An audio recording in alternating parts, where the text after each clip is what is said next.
I love this feature, is that you can actually have tweets going out at times where your followers are awake, but you might not be.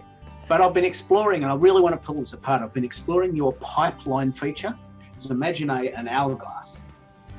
You know, you put in your top 50 tweets, say, in this bucket, and then it sends them out 3, 4 a day. Then when it gets to the bottom, turns it over, does it again.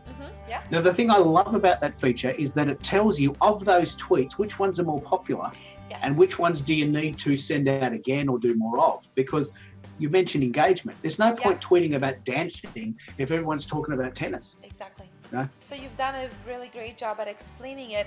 One thing that I wanted to add is the pipeline is great for any content that is not time sensitive. Yeah. Yes.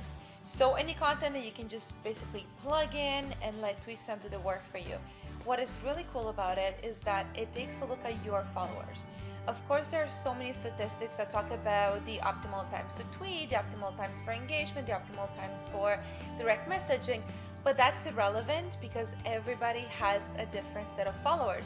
And you mentioned you live in Australia, your followers are in LA. It won't, you know, your research may not be necessarily relevant for where you're located or even for your industry.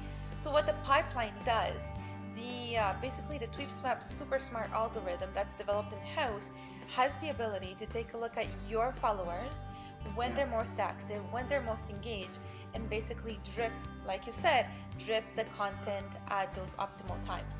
And you can actually set a schedule. You can tell Tweepsmap to either repeat the content or not repeat the content.